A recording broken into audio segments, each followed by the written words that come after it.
What up? This is Rama Screen covering movies, TV, and entertainment, and here's my review of HBO Max new miniseries DMZ. Hey, before you watch my review, please subscribe to my channel, press that like button, ring that bell so you can get notified whenever I post new videos. And if you'd like to help support this channel, please do so at patreon.com/RamaScreen. That's patreon.com/RamaScreen. Let's rock this. First up, I would like to say thank you to HBO Max for granting me the screeners to this entire new show. They've asked me to not spill spoilers, therefore this review is spoiler free. I repeat, there are no spoilers in this video review. Alright, so I'm gonna have to file DMZ under the category of mixed bag. There are parts about this show that I find powerful and riveting and intense, but there are also parts about it that's just way too preachy. At times, I feel like I'm sitting in a classroom listening to a lecture. Ugh. That said, I did admire that DMZ has that sort of a Shakespearean tragedy to it. It's a gritty, ruthless, unsettling post-apocalyptic drama with parental complications and forbidden romance and gangster story all mashed into one. Oh, and Rosario Dawson, my god. The fact that to this day, Rosario still has not yet received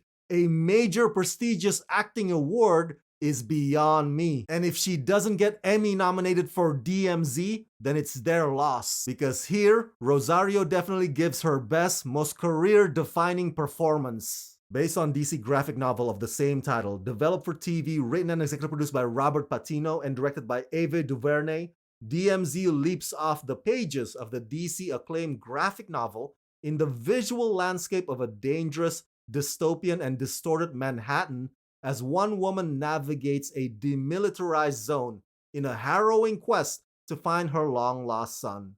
Starring Rosario Dawson, Benjamin Bratt, Hoon Lee, Miares, Jordan Preston Carter, Rutina Wesley, Mamie Gummer, and Venus Ariel. By the way, I previously interviewed the star of this show, Rosario Dawson, on the red carpet a few years ago, so come watch my entire video interview with Rosario right here only on Rama Screen YouTube channel. Now, correct me if I'm wrong, but to my understanding, a demilitarized zone is supposed to be just a long stretch of line area, like a narrow border separating one region from the other. So demilitarized zone is not exactly the region itself. So if you want to get technical about it, the DMZ on this show is not staying true to its definition. A bit of a heads up, despite its several pins and needles moments, for the most part, DMZ is a slow burn. This show will definitely put your patience to the test, but the confrontations between the characters really come off raw and genuine and fierce, and that's where the actors really get to shine. Think of DMZ as a modern-day Escape from New York. I mean, Hollywood for years has been wanting to remake Escape from New York, so I guess this is as good as it gets. I'm kidding, of course. And in the classic